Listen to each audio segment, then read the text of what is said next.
Hi artists, I want to start a new series on color theory, and today's video will be a short one on how to use the color wheel, and then I'm going to show some examples of the different types of harmonious color schemes we can use in our paintings. So let's get started. Hi artists, today I want to talk about the color wheel. So a lot of artists have this color wheel or a color wheel, and a lot of people don't know all its functionality and the things that it does. And I wanted to talk about the one that I love and I recommend to my students and just go over the basic functions of it, what it does, how it can help us in our work, and why I recommend having one to the people that take my classes and all the different things that it can do. It's almost like having notes to a color course that you carry around with you. So my favorite one is by the Color Wheel Company, and I will link below where you can purchase one of these. I like the larger one. They do have a pocket one, and it's really tiny, and the font is so small, it's really hard to read, so I always recommend the bigger one. Unless you have really great eyesight. I am nearsighted, and I can see really well up close, and I still really like the big one, even though I can read the small one. So these are the ones that I, bring to classes, and if I'm teaching a color class, I have extra ones of this size because most people can't even read the little ones. Okay, so on the front side of this color wheel, they have some color terminology. I'm going to go over some basic things with you, and then we'll go into the things where people start to get confused.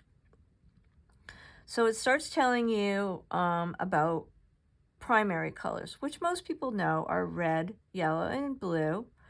And then it goes into the secondary colors, which are the colors that we mix from the primaries, which are orange, which is a combination of red and yellow, green, which is a combination of yellow and blue, and violet, which is purple, which we mix from red and blue.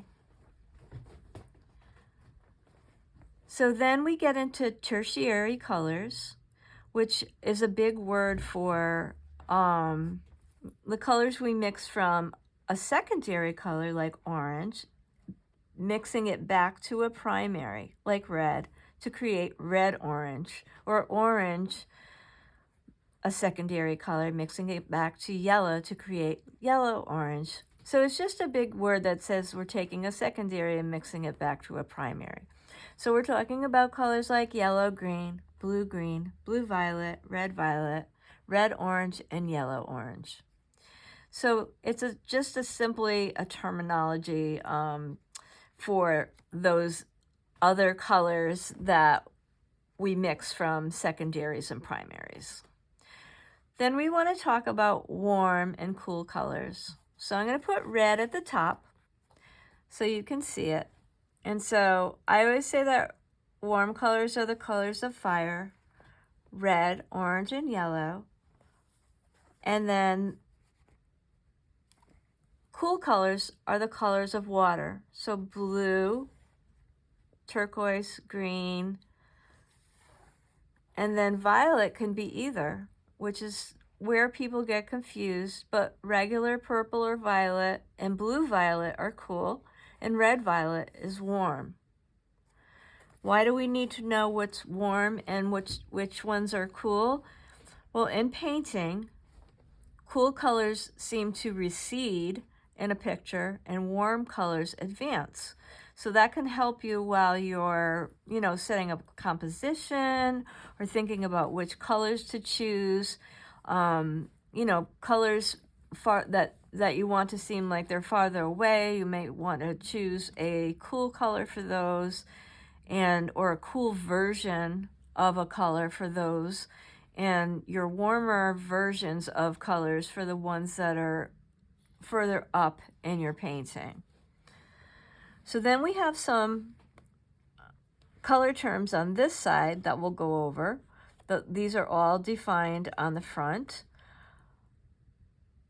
color is always determined by 3 characteristics: hue, value, and intensity.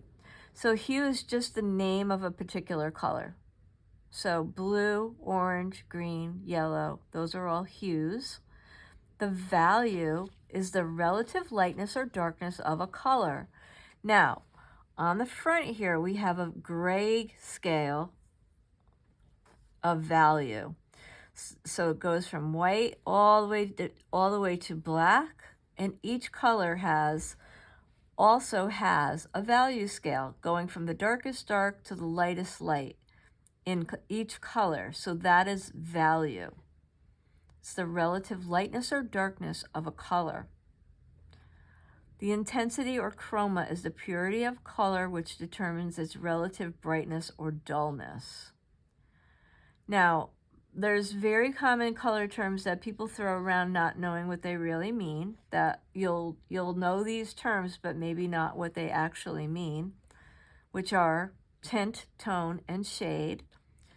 But what those terms actually mean is a tint is any color plus white, a tone is any color plus gray, and a shade is any color plus black. And neutral gray is a balanced combination of white and black. So I want to refer now to the little boxes at the top of this color wheel that have little windows in them. So we'll start with a color. Let's start with red. And here you'll see what happens if we add red to red. We're still going to have red. And if we add yellow to red, we'll have orange. And if we add blue to red, we'll have purple. If we add white to red, we have pink. And if we add black, we have a shade of red, which is a deep red. So that's what this does. As you move this around your color wheel, it will show you what happens when you add red, yellow, blue, white, and black to each color. So it shows you all the primaries, white and black, for each of these colors. And that's the front side of the color wheel. Now the back side has even more things on it. And you'll notice, the first thing you're going to notice is that each color has 3 different colors under it. So each of those is the colors tint, tone, and shade. So violet, tint, tone, shade. Red, it's tint, it's tone, it's shade. So, and so on, all the way around the color wheel.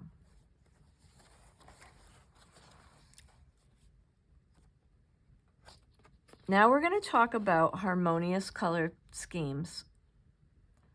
So a monochromatic color scheme is using any tint, tone, or shade of just one color in a painting. So when we think about a monochromatic color scheme, you might want to think about Picasso's Blue Series, which are paintings done all in blue, tints, tones, and shades. The analogous color palette or color scheme is that we're using colors that are adjacent to each other, using at least 2 but no more than 5 consecutive colors on the color wheel. Now, this color wheel has 5 windows in a row blocked out for you. So it has a little thing on here so that you have your analogous color palette all ready for you, blocked out. So you can use it that way, and you can keep turning your wheel, and you can see that these are all analogous color palettes as you turn the wheel. Okay, that's one way. Now, an analogous color palette is a very soothing color palette. It's very nice. It's always harmonious and it's a very calming, cool color palette and very, very popular to work with. The complementary color palette are colors that are opposite color scheme, right? Are opposite each other on the color wheel. So we think of blue and orange, yellow and violet, and red and green. But really, any two that are opposite each other on the color wheel are complementary.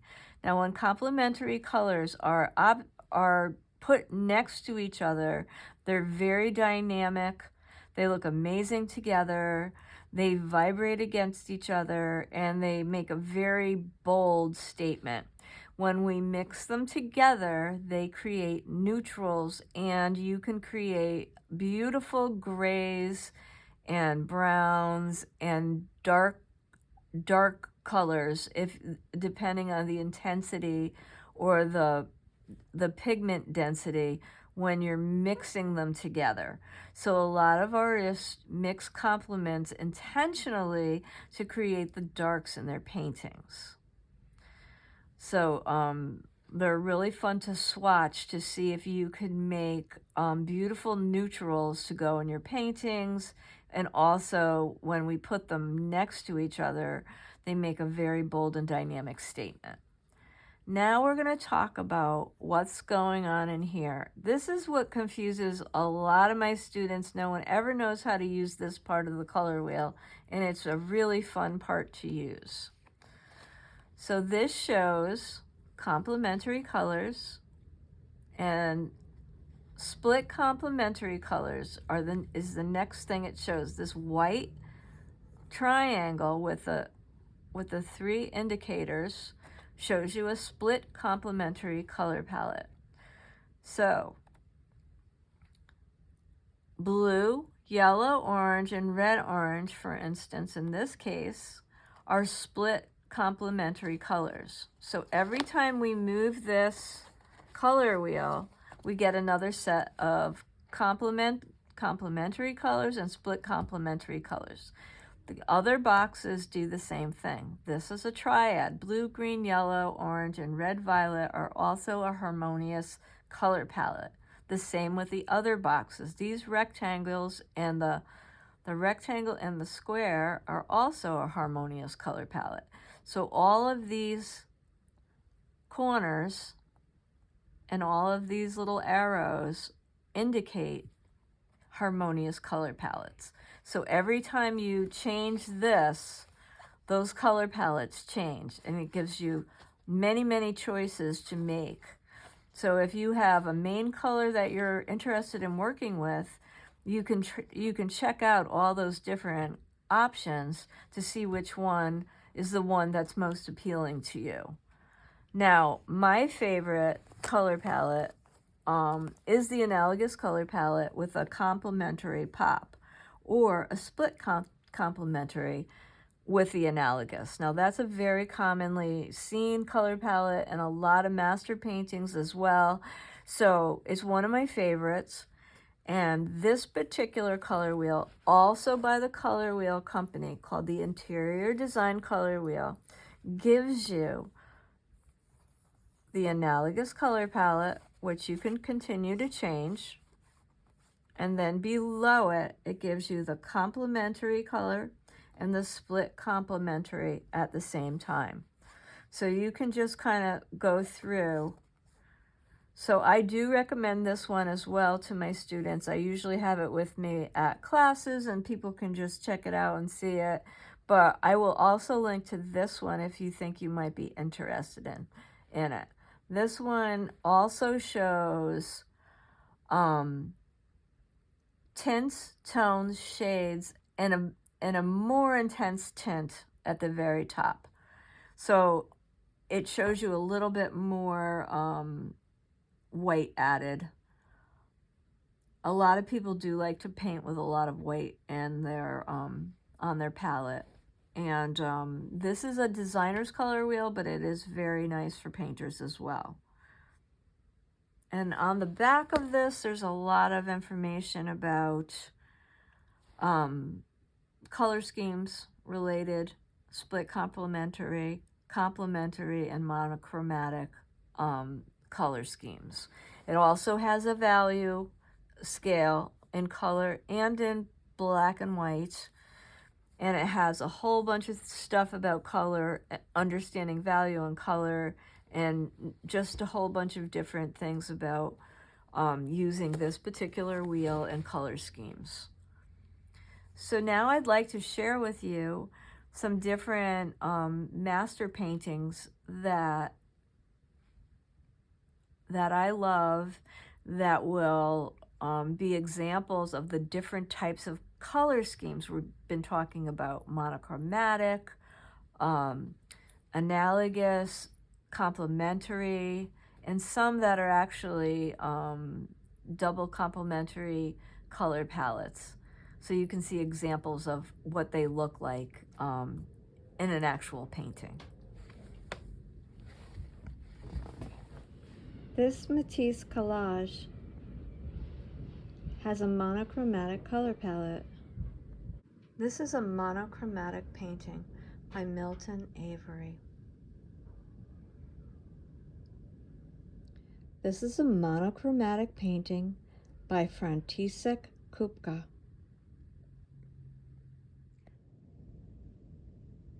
The Study of a Chair by Vincent van Gogh has a complementary color palette. It's done in mostly reds and greens. This Matisse collage has a double complementary color palette, red and green and blue and orange. This painting by Vincent van Gogh has a double complementary color palette, green and red, blue and orange. It's a self-portrait. Really cool. This is an analogous painting by Vincent van Gogh.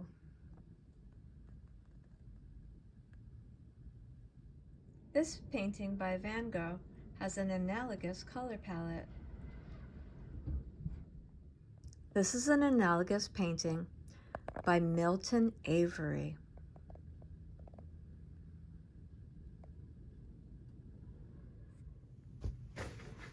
Thanks for joining me. And in the description box below, I'll be pinning to where you can purchase the color wheels that we use today, and also to my Pinterest boards where I have color theory boards for the different types of color schemes we discussed. Also, feel free to go through the other boards because I've got a lot of interesting artist pinned and other drawing and painting reference boards that you might be interested in. Thanks for coming, and please like, share, and subscribe because it really does help my channel grow, and I appreciate it so very much. Thank you.